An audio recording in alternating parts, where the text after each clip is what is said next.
بسم اللہ الرحمن الرحیم۔ السلام علیکم ورحمۃ وبرکاتہ۔ امید ہے کہ آپ سب خیریت سے ہوں گے۔ جناب سید محمد علی بخاری صاحب، ان کی پرزور اصرار پر یہ وظیفہ مبارک ہم آپ تک پہنچا رہے ہیں۔ سید محمد علی بخاری صاحب وہ سوال پوچھتے ہیں کہ دوسری شادی کرنے کے لیے کوئی اچھا سا اور مناسب سا اور پاورفل سا وظیفہ بتائیں۔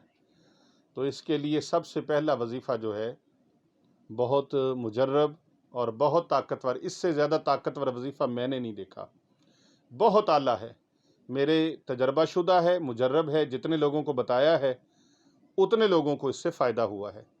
جس نے بھی شادی کی غرض سے اس کو کیا ہے، اس کی شادی اسی مہینے میں یا چند دنوں میں اس کی شادی منعقد ہو گئی۔ یہ بہت اعلیٰ وظیفہ ہے۔ قرآن کریم کی پارہ نمبر 30 کی صورت ہے، سورۃ نصر، سورہ نصر۔ اعوذ باللہ من الشیطان الرجیم، بسم اللہ الرحمن الرحیم۔ اذا جاء نصر اللہ والفتح ورأیت الناس يدخلون فی دین اللہ افواجا فسبح بحمد ربک واستغفر انہو کان توابا۔ یہ سورہ مبارکہ جو آپ نے سماعت کی ہے، اس سورہ مبارک کی ایک ترتیب بنانی ہے اور اس ترتیب کے مطابق اس سورہ مبارکہ کا ورد کرنا ہے۔ انشاءاللہ تعالی اس کے ورد کرنے سے شادی کا معاملہ آسان ہو جائے گا، شادی پہلی ہو یا دوسری ہو۔ ضرورت کے مطابق انسان شادی کرتا ہے، سکون کے لیے شادی کرتا ہے، اور اگر آپ کی پہلی شادی ہو چکی ہے اور آپ کے اچھا گھر کا ماحول چل رہا ہے تو پھر آپ ایک ہی رکھیں۔ قرآن پاک کا حکم ہے، اگر انصاف کر سکتے ہیں تو پھر 1 2 3 اور 4، ہاں جی، 1 2 3 اور 4 کر سکتے ہیں۔ لیکن اگر ان کے درمیان آپ انصاف نہیں کر سکتے، ان کے حقوق کی ادائیگی میں آپ بالکل آپ کے پاس وسائل نہیں ہیں، تو پھر الا واحدہ، پھر ایک ہی رکھیں۔ یہ قرآن کریم کا حکم ہے۔ یہاں ہمارے اکثر دوست، اکثر احباب، جی دوسری شادی کرنا سنت ہے، تیسری شادی کرنا سنت ہے، چوتھی شادی کرنا سنت ہے، ان کو سنت شادی میں ہی آ کے یاد آتی ہے، باقی ان کو سنتیں کوئی یاد نہیں آتی۔ آپ باقی معاملات میں بھی سنتوں کو آپ رکھیں نا۔ آپ عصر کی نماز پڑھتے ہوئے 4 سنتیں پہلی چھوڑ دیتے ہیں، نماز عشاء پڑھتے ہوئے 4 سنتیں پہلی چھوڑ دیتے ہیں، جو کہ 4 منٹ کا کام ہے، 5 منٹ کا کام ہے، آپ وہ چھوڑ دیتے ہیں۔ اپنے چہرہ مبارک پر سنت نہیں سجاتے، اپنے سر پر آپ سنت کا تاج نہیں رکھتے، اسی طرح آپ دوسروں کے ساتھ اچھا اخلاق، اعلیٰ اخلاق کے ساتھ پیش نہیں آتے، اپنے گھر والوں کے ساتھ آپ اچھا رویہ نہیں رکھتے۔ یہ ساری سنتوں کو آپ اپنائیں، پھر کوئی سنت رہ جائے تو اس کو شادی میں بھی شامل کر لیں۔ لیکن سنت کے اوپر جو درجہ ہے وہ واجب کا ہے، اور واجب کے اوپر فرض کا درجہ ہے۔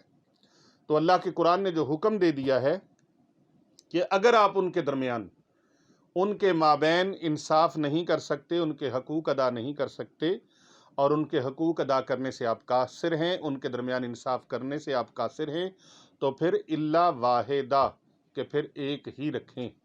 تو یہ اگر کسی کی شادی ہو نہیں رہی تو وہ یہ وظیفہ کرے، شادی ہو جائے گی۔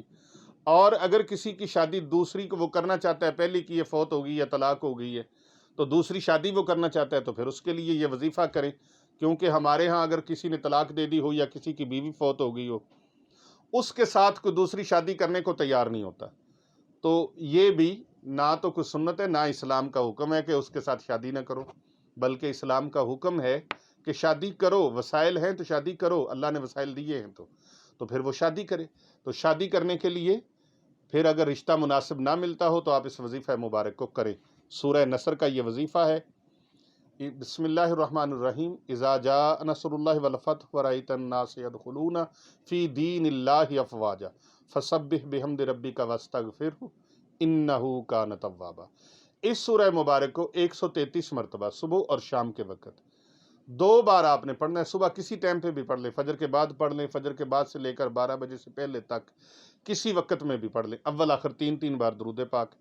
اسی طرح نماز عشاء کے بعد سے لے کر رات 12 بجے تک آپ کسی وقت بھی پڑھ لیں، سونے سے پہلے پہلے آپ اس کو پڑھ لیں، اور پھر اس کے بعد اللہ تعالیٰ سے دعا مانگیں، یا اللہ خزانہ غیب سے میری غیبی امداد فرما، یا اللہ میرے لیے مناسب رشتہ عطا فرما، میری شادی کا انتظام فرما دے، تو انشاءاللہ خزانہ غیب سے، دست غیب سے شادی کا سامان ہو جائے گا، اور رشتہ انشاءاللہ بہترین اللہ تبارک و تعالیٰ کی طرف سے آپ کو مل جائے گا، اور اس کے اسباب جلد از جلد پیدا ہو جائیں گے، شادی ہو جائے گی اور اسباب بھی پیدا۔